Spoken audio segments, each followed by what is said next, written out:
Yan, hello mga suki. Ito na naman po ang ating luto serye.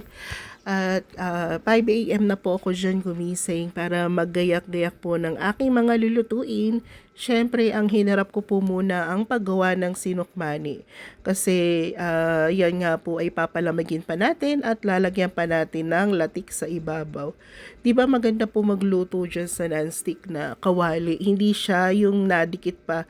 Yung hirap na hirap ako minsan sa kawali kasi dikit na dikit. Kaya pinili ko na po yung nonstick na kawali na yan. Ayan po, nagpakulo na ako ng tubig para pakuluan po yung pangpalabok po natin na pasta. At sinunod ko na po dyan yung pang spaghetti nga po na pasta. Ayan, after po niyan, sa kabilang kawali, nagsalang na rin po ako dyan para sa Shanghai. Para hindi po ubos oras kasi nga 9 a.m. po ito i-deliver at kailangan pong ma-receive ng customer po natin sa ganong oras. At inuna ko po dyan yung mga pang prito-prito para po mabilis na akong matapos. Kasi nga, gusto ko sunod-sunod na ang luto. Katulad niyan, habang nagpiprito na po ako dyan mga suki, ako po'y naghihiwa na ng pang minudo at ang pang kaldereta. Ginagayat ko na po dyan yung mga patatas, sibuyas, carrots at yung mga sahog ng pangpansit. Yan. Inuuna ko na po yan, yung mga paghiwa-hiwa kasi nga solo lang po natin at wala po tayong kasama dyan sa pagluluto na yan. At solo rin po nating binibidyohan ang ating mga luto. O diba? Napaka-flexible po natin dyan. At luto na po ang ating Shanghai. Ayan. Golden brown lang po yan. At sinunod ko na po dyan yung cordon bleu. Ayan pong lagi kong inuuna pag may mga pa-order sa akin, yung paglaga-laga at yung pag prito-prito. Kasi para sa paggisa-gisa ko ng mga pasta ay sunod-sunod na po ang luto ko. At mabilisan na po itong lumamig para hindi po siya mapanis agad, di ba? Ganun lang naman po talaga ang ginagawa natin. Hindi po natin inuubos yung oras natin. Kailangan kung ano po yung magawa ay gagawin na natin. Namimiss ko nga po dyan ng nanay kasi pag nagluluto talaga ako, uupo na yan sa upuan at tatanungin ako kung anong kailangan kong gawin, kung maghihiwa ba siya ng gulay o maghuhugas, o di ba? Yan po ang tulong sa akin ng nanay ko nung nabubuhay pa. At lagi niya pong sinasabi na kung ano po yung gusto ko ay gawin ko at gusto ko nga po itong yung pagluluto ko. Ayan. Sunod naman po ay ginawa ko na dyan yung paggisa po ng carrots at yung patatas. At para nga po hindi siya mapanis agad, ginigisa ko muna or piniprito ko muna ng bahagya at nilagyan ko po dyan ng konting asin para may lasa po ito sa pagisa. Sa kabila naman po ay nagsalang na ako dyan ng palabok.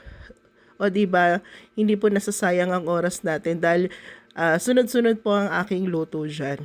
Ayan, ginisa ko na po dyan yung bawang at sibuyas para po sa ating pork pinudo.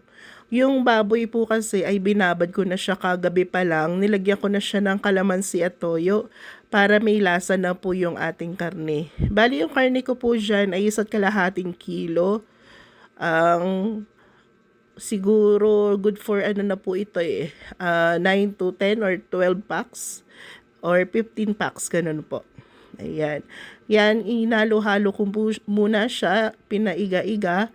At sa kabilang kawali naman po ay hinahalo ko na po dyan yung pang palabok po. At matatapos na po kasi yung palabok. At mabilis ang halo lang po. Baka po kasi magtutong yung kawali. Pero alala lang naman po tayo sa apoy dyan. Hindi naman po malakas yung apoy natin. Iba, napaka-energetic po ng inyong lingkod.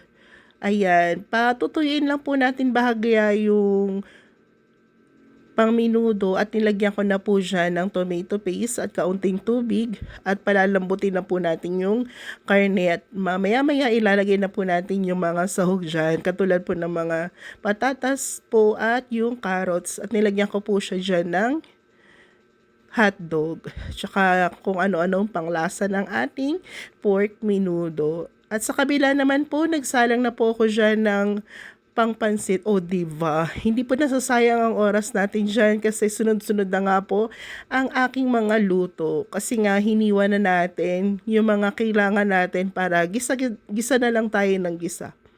Yan, after po niyan, maayos na yung ating menudo. Nilagyan ko naman po ng gulay yung kabila para sunod-sunod na nga po ang luto natin at pinapaiga na lang po natin or pinapamantika na lang po natin ng kaunti yung menudo at tapos na po yan. Ang isusunod ko na po dyan na igisa ay yung beef caldereta. Yung beef caldereta naman po ay pinakuluan ko na siya kagabi Pinressure cooker ko na siya para malambot po yung karne niya. At gahol na rin po sa oras, pag umaga ko pa siya pinalambutan lahat. At isa lang po ang naandar na kawali o yung kalan sa amin. Ayan. Ginisa ko rin po agad yung patatas at carrots. Gawa nga po para hindi mapanis agad at para maging malambot po ang carrots at patatas natin. Sinunod ko na po dyan yung beef. Ayan po, at gisa-gisa lang po tayo ng bahagya.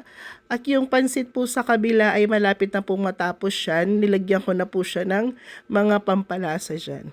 Ayan po, luto na po ang ating beef caldereta. Mabilis lang naman kasi siyang maluto dahil malambot naman yung karne.